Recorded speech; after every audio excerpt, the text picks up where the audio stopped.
Hello everybody! Go Away here bringing you yet another episode of Ace Academy. Last time when we left off, I honestly don't remember. I think I was talking a show about like beach and stuff, and then we had like a short recap of what was going on at school over the year. However, like I said, I don't really remember what I was doing. So without further ado, let us get on with this episode. But before I say that, if you are new to this channel, if you're new to this series, I recommend and I suggest that you guys start from episode 1 and work your way back up. The playlist of this series is in the description below, so click on that and then check out episode 1 through... I actually don't remember what episode this is, probably 20 by now? Anyways, without further ado, let us get this started. I think this was the one I recorded. Yeah? Our approach was the mistake. I was thinking, if I wanted to leave a secret message on a system, I would embed it into existing code and spoof the service identity so that I would remain inconspicuous during scans. Okay, now I remember what was going on. So we were talking to Valerie about checking out our core because she apparently unlocked something interesting for us to look at. And this is what she's talking about right now. That makes sense. Well, I was doing a manual evaluation through listed services during the last week and noticed a discrepancy here. When I tried to execute it, it came back with this screen. Her voice grows with excitement. I'm positive there's something behind this code. So are you saying there's something interesting hidden behind all this? What could it be though? What would my dad want to leave behind for me? Really? Then let's find out what that is. I was hoping you'd say that. Tell me how to decrypt it and we'll find out in a second. I don't think I know how to do that. Nice one, MC. What makes you think I know how to do that? She raises an eyebrow. Doesn't any of this look familiar? I squint at the screen and scroll through the code.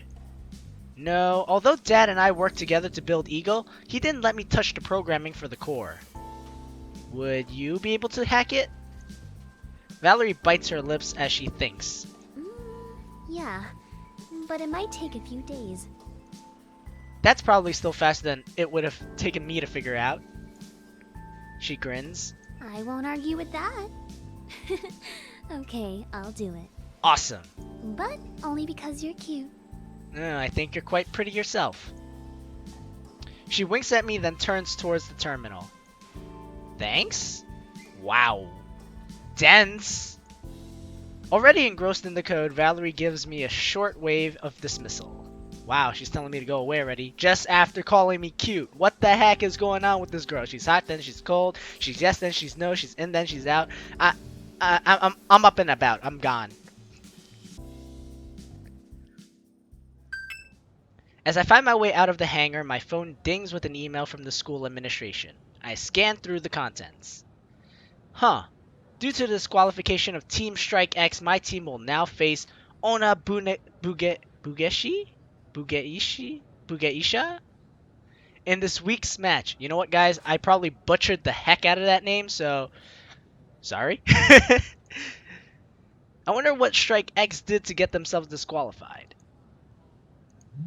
My phone vibrates with a group chat from Show. S, basically Show, I'm assuming. You guys get the email? I type out my response. Yeah, wonder what Strike X did. Probably lied about something important. That's one reason why I left. Wait, Strike X was Show and Kaori's old team? Am I typing out of a question? As I'm typing out a question for Show about what happened with him and Strike X, a text from Mayu comes in. M. Looks like we'll go against Onap. You know what? I'm not going to say it. OB instead. OB does sound familiar, but I can't recall which team they are. Me. Who are they again? K. A team we must demolish! Of course, Kerry were writing in all caps. S. Whoa, that's even more aggressive than usual. K. Shut up, Show! Show is a punching bag, guys. M. Please don't be upset, Kaori. K. I'm fine. While the texts come in, I rack my brain trying to recall how I know that name. Oh, right! Never mind, they're that all-girls team, right? Yeah? They're supposed to be pretty good. Who cares? I won't let them beat us. The text ceased after that. Probably for the best. What do I feel like doing now? More like, who do I feel like doing now? Eh? Eh? No? Well, obviously I'm gonna have to hang out with Kaori, because Kaori route! Sorry, Yuna. You still bae. I'd like to get on an I'd like to get an early start on studying for the next chapter. Time to head to the library. The library is filled with students and I don't spot any free tables. Looks like the other people had the same idea. I spot a familiar plume of red hair sitting alone at a table in the corner. It's rare to spot Carrie at the library. She doesn't notice me as I approach. If I didn't know any better, I'd say she looked half asleep. Oh, Jesus Christ. What am I supposed to be doing to her? Let's see. I guess... Mind if I join? You didn't have to save a seat just for me. Move over. You didn't have to save a seat just for me. I slide beside her, hoping to catch her off guard. Why, thank you. It worked better than I expected. She's completely startled. Huh? Oh, you. She lets out a yawn before rubbing her eyes. What are you doing here? Checking you out. This seemed like a good place to take a nap. Looks like you had the same idea. For a moment, it almost looks like she's going to pull back and hit me. When her hands finally move, I flinch, but to my surprise, she delivers an intense and dramatic stretching yawn. I guess it doesn't matter if I tell you. Maybe it's just because she's tired, but she seems relieved to be talking about it. One of the volunteers at the daycare left, and I had to take on their students. We were already short-staffed, but now it's much worse. Ah, I see. That's what she meant when she said she was okay with telling us this, because we're probably the only ones in school that know her secret. That is what happened last episode, isn't it? No. It's got to be the episode before that. Basically, we know about her tutoring side job with her uncle Miguel. And yeah. She said if we told anyone about it, she would absolutely obliterate and kill us. That's a relief. What? Why?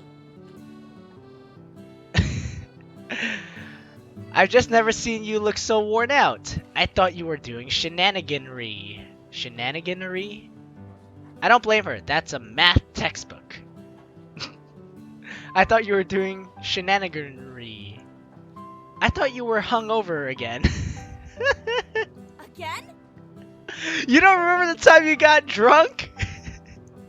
You don't remember? She blushes. I don't know what you're talking about. You were completely drunk that day. Carrie lets out another big yawn. Don't worry about me. I just have to work a few doubles until we find a replacement. How about I help you? MC, offer yourself. Why don't you share the work with the rest of the staff? Do you know anything at all about educating children? Nope. Although in real life, I have taught at summer schools, daycares, and what have yous. After schools, tutoring centers. A lot of summer side jobs, guys. Not really. Come on, MC. I can transmit some of my knowledge to you, you know? Obviously.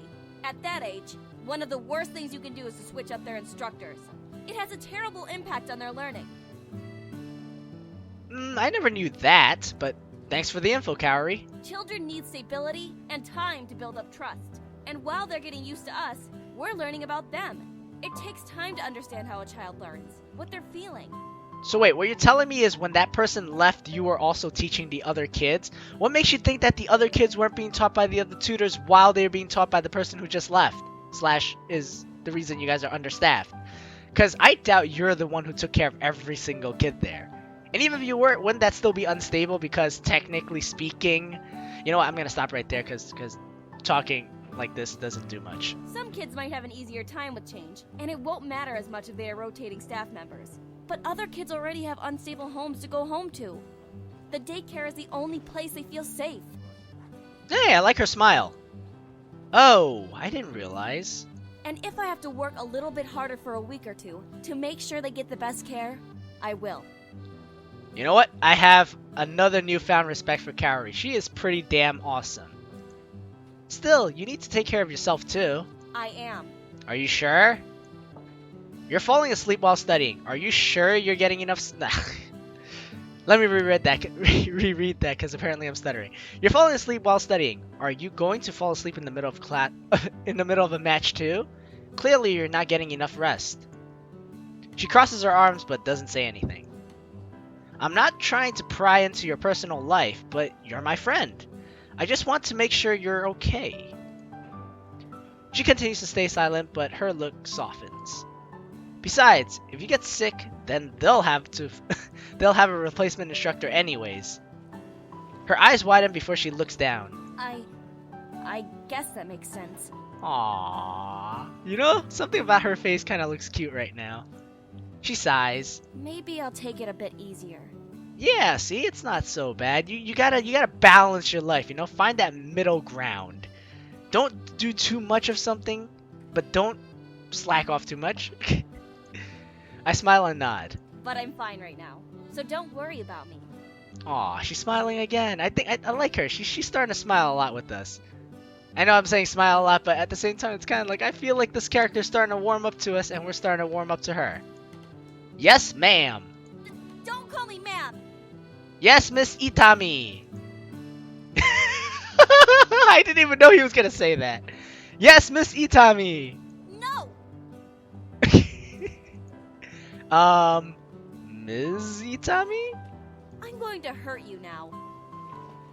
She leans over the table, her fists ready to slug my shoulder. Thankfully, I see it coming and quickly lean back. Too far! My chair wobbles precariously and I grasp wildly for something to hold on to. Thud! A few students look over while I rub my sore head. Kaori blinks at me in surprise and masks a giggle. Once sufficiently amused, she offers me a hand and helps me upright. We study together in silence for a while. She occasionally glances at me, but averts her gaze whenever I look at her. Can I help you? Or focus on studying? I want to talk to her. Need something? What? You keep looking at me. Do you need something? No, I don't. Stop imagining things. Besides, you keep looking at me. Well, I don't know if you've noticed me noticing you, noticing me noticing you. Wait, how did that line go again? I forgot. My friend used to tell me like this one pickup line with a girl.